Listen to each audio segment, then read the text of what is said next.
ಎಲ್ಲರಿಗೂ ನಮಸ್ಕಾರ. ಇದೇ ತಿಂಗಳು ಆಗಸ್ಟ್ 9ನೇ ತಾರೀಕು 2ನೇ ಶನಿವಾರ ಕೋಲಾರ ಚೆನ್ನಯ್ಯ ರಂಗಮಂದಿರದಲ್ಲಿ DMR ಫೌಂಡೇಶನ್ ಮತ್ತು ಕೋಲಾರ ಜಿಲ್ಲಾಡಳಿತ ಅವರ ಸಹಯೋಗದೊಂದಿಗೆ ಕೇಂದ್ರ ಲೋಕಸೇವಾ ಆಯೋಗ, ರಾಜ್ಯ ಲೋಕಸೇವಾ ಆಯೋಗ ಮತ್ತು ಇತರ ಸ್ಪರ್ಧಾತ್ಮಕ ಪರೀಕ್ಷೆಗಳಿಗೆ ವಿದ್ಯಾರ್ಥಿಗಳಿಗೆ ಒಂದು ತರಬೇತಿ ಕಾರ್ಯಕ್ರಮ ಅಥವಾ ಕಾರ್ಯಾಗಾರವನ್ನು ಆಯೋಜಿಸಲಾಗಿದೆ.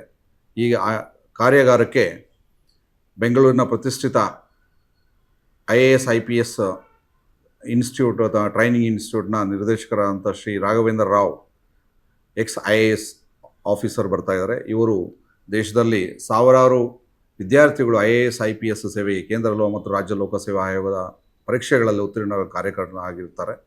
ಇವರು ಕೋಲಾರ ಜಿಲ್ಲೆಯ ಮತ್ತು ಚಿಕ್ಕಬಳ್ಳಾಪುರ ಜಿಲ್ಲೆಯ ಎಲ್ಲ ಆಕಾಂಕ್ಷಿಗಳಿಗೆ UPSC ಮತ್ತು KPSC ಸ್ಪರ್ಧಾತ್ಮಕ ಪರೀಕ್ಷೆಗಳಿಗೆ ಯಾವ ರೀತಿ ತಯಾರಾಗಬೇಕು ಅಂತ ಆ ದಿನ ತಿಳಿಸ್ಕೊಡಲಿದ್ದಾರೆ.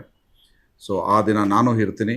ನಮ್ಮ ಕೋಲಾರ ಜಿಲ್ಲಾ SP ಆದಂಥ ಶ್ರೀ ನಿಖಿಲ್ ಬೀರವರು ಇರ್ತಾರೆ ಮತ್ತು ಕೋಲಾರ ಜಿಲ್ಲಾ ಆಡಳಿತದ ಪರವಾಗಿ ಜಿಲ್ಲಾಧಿಕಾರಿ ಮತ್ತು ಅಪರ ಜಿಲ್ಲಾಧಿಕಾರಿ ಮಂಗಳೂರವರು ಇರ್ತಾರೆ.